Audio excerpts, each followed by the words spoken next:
Hi, Geometry. Changing it up here a little bit today. I know the video is going to be grainy. I'm kind of recording my screen. I'm not really using the video recorder, and so whatever. It is what it is. A little bit different in the sense that we don't have a new lesson. I'm just going to kind of run us through, hopefully quickly, through some of the previous homework assignments. And obviously, I understand that you can pause and check and all that stuff, so we don't need to go through every single problem or anything like that. So that's why I'm coming at you front-facing camera here today. And then I'll switch over to the assignments. But a couple other things just wanted to update you on, just making sure that everyone's kind of seeing and reading the messages. I don't send a ton of them, but the other day I sent one just letting you know that I'm updating Infinite Campus.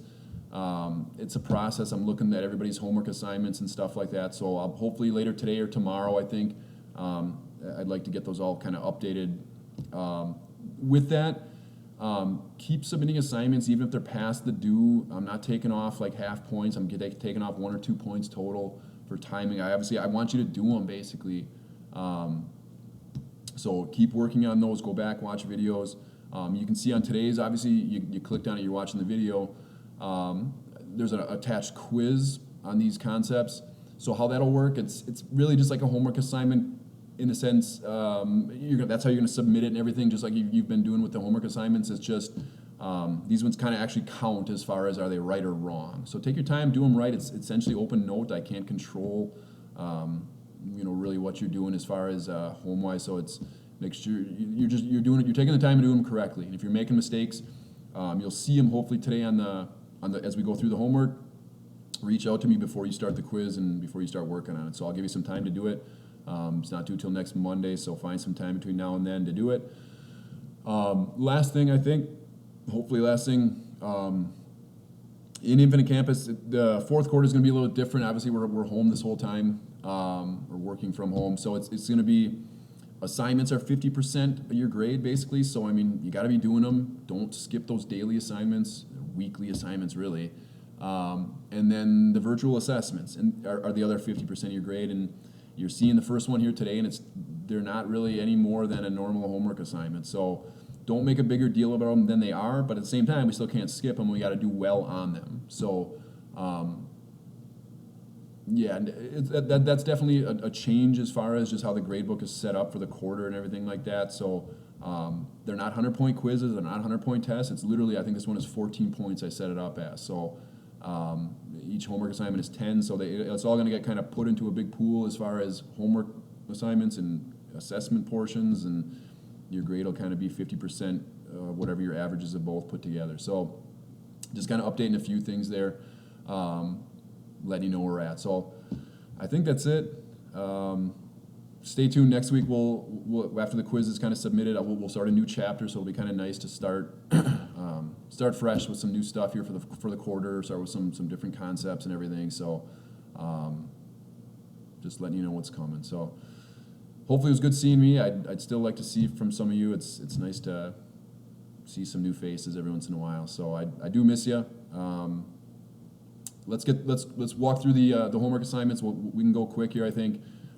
Just wanted to go through a little bit of some calculator work, so you can kind of see I've got it's the crummy calculator that comes with a desktop computer. So it's not great, but it's scientific. It's got the sine, cosine, tangent stuff.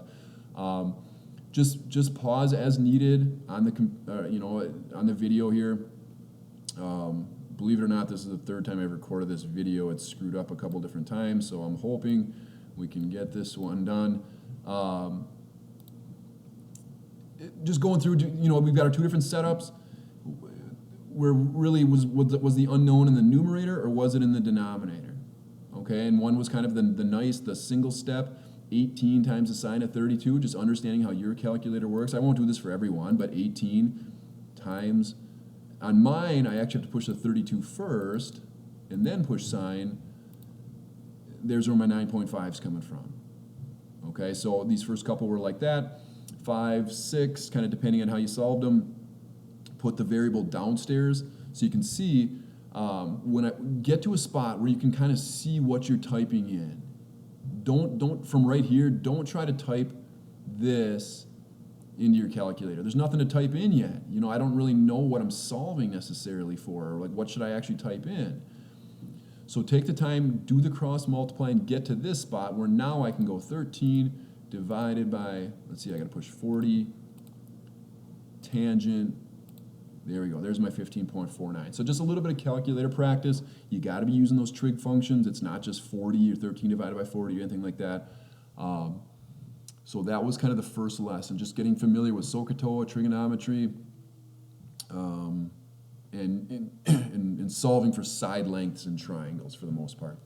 The second lesson, or the second part of that lesson, was really connecting that same concept, sine, cosine, tangent, to our 30, 60, 90 and our 45, 45, 90. So it was just a matter of using those two triangles that you should have had from your notes and using your SOHCAHTOA, which I have written above here. And for example, sine of 30, exactly, no decimals, is opposite over hypotenuse.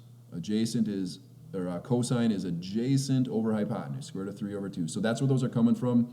The ones that I'm simplifying here, let's look at the tangent of 30 just quickly here, is if I go tangent, which is opposite over adjacent, I get 1 over the square root of 3, but I don't want to leave that. Remember, this no radicals in the denominator. So I had to remember what we called rationalize the denominator, multiply top and bottom by the square root of 3, and that it fixed our problem as far as getting that square root out of the denominator. Okay, same thing here with the sine and cosine of 45, same concept. Okay, the other portion of this one, which I love as far as actual applications of sine, cosine, tangent, trigonometry, is the word problems. It's a very old form of geometry, is just a part of mathematics as far as ancient civilizations using trigonometry to calculate unknown, unmeasurable distances, very large heights, stuff like that. So I like this part of it. You can kind of go through the biggest thing where people make mistakes is getting values in the incorrect spots. So obviously, like for this first one, if I put the 78 up here and the 118, this distance right here, well, I'm going to get a totally different value of x or h or whatever you use there for the height of the monument than if I have them here and here. Okay, so that's the biggest thing. Make sure you read through it, because there are different things to put, or different places to put values. For 13, there was actually 2 questions to it. How far, let's see, how far is the dog from the base of the tree? And then how high off the ground is the squirrel? Okay, so that kind of narrows it down as far as that 55 has to go here. The distance between the two animals is 55 feet. So for sure, that's the only spot that 55 could go. And then obviously with our kind of the vocab, angle of elevation, 64 had to go right there. 14 and 15 involved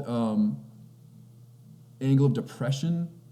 As far as, it was a very similar concept. Here I just want to make sure that angle of depression, because if we're standing on top of the mountain right here skiing down it, like this is the distance we would be skiing down the mountain, the altitude is the height of the mountain. That 21 is the angle of depression, which we said is alternate interior angles with the ground, as far as the ground and the horizon being parallel. So that's how that 21 ended up down here in my triangle. Okay, and then we skied down. How far did we ski? Right here. The plane one's a little bit ambiguous as far as what were we trying to find. There's certain things you gotta have. The 10,000 has to be here. That's the altitude, the height of the airplane. The angle of depression, same as before. The 29 could go here or both. But then how far are we from landing at the airport? I would totally accept either one of these answers. Are we asking for the ground distance to the airport? Which that's probably what I would think would be my first one that I would have found. But then you could argue that from the tip of the nose of the airplane to the airport, how far is the plane from landing at the airport? 20,626 feet would also be totally acceptable there. So that one's a little bit more, either one would be okay. The last lesson, 9.6, was now inverse trig, switching gears a little bit. It's still trigonometry, it's still SOHCAHTOA, but it was using them, basically the fact that every angle has its own unique sine, cosine, or tangent, and using our calculators to say, okay, well, whose is this? What angle has a tangent of 28? There is one angle in the world that has a tangent of 0.28, sorry, and that's 15.6, about, it's rounded. So that was kind of one part. It was just still a little bit of calculator practice. The one thing I saw here was just watching, just be careful with rounding.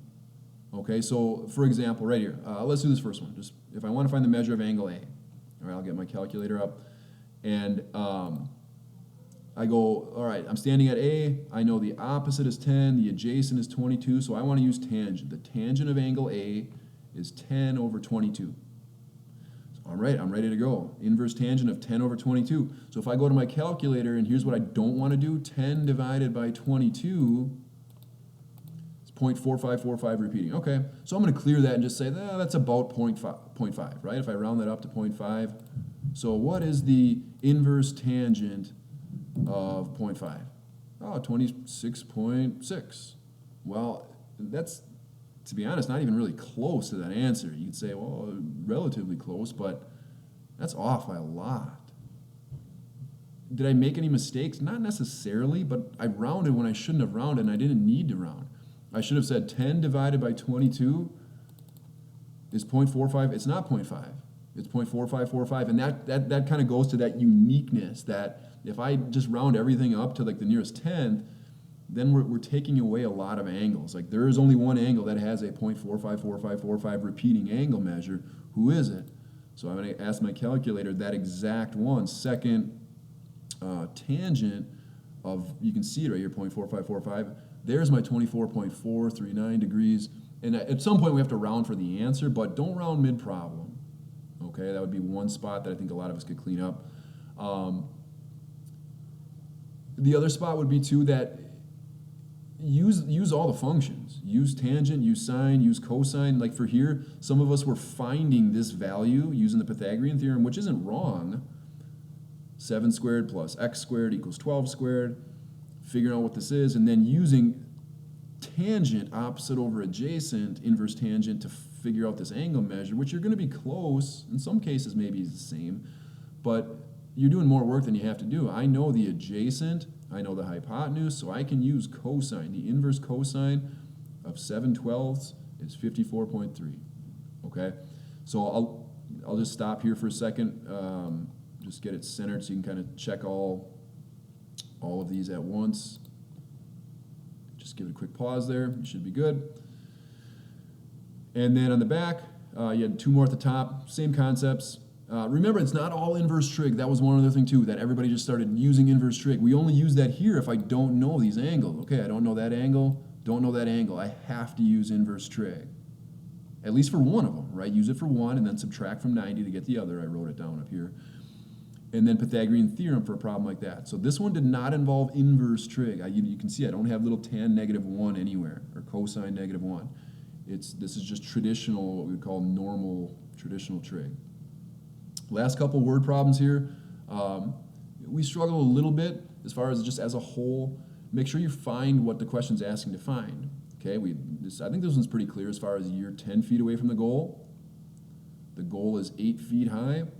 You kick the ball and it hits the crossbar, the top, I guess crossbar, you need to know that's the top of the goal. What was the angle of elevation? So this angle measure right here, not this distance, not how far did you kick the ball, but what was the angle of elevation? Okay. For the truck one, that one's a little bit tough too. So I drew two pictures. Here's a sand, truck full of sand, and it's basically we're gonna lift it using whatever, pneumatic lift and dump it all out on the ground right here. We got this 55 never actually gets put in the picture. It's just saying we need to lift it past 55 degrees for the sand to come out. So if we lift it 10 feet, what's this angle right here? So that's kind of what the question is. That's the setup at least. We figure out that we're only lifting it to a 45-degree angle here. So I need to get back in the truck and lift this up higher to make this angle steeper here so the sand will pour out. Okay. Hopefully 14 was pretty straightforward as far as you pretty much had everything you needed to know as long as you knew that angle of elevation was right here where the duck was. So there was the last lesson. Email me with any questions if you're like, or mistakes. If you feel like I made a mistake on a problem and you just need clarification, let me know. Email me, message me. And I'll help where I can because obviously I want you to make sure you can do these problems. On the quiz, it's 3. It's a short quiz. It's shorter than all our assignments and everything. So just take your time, do it right, and we'll pick up next week. All right, it's good seeing you. Hopefully good seeing me. Maybe I'll see you next week. All right, that's all I got.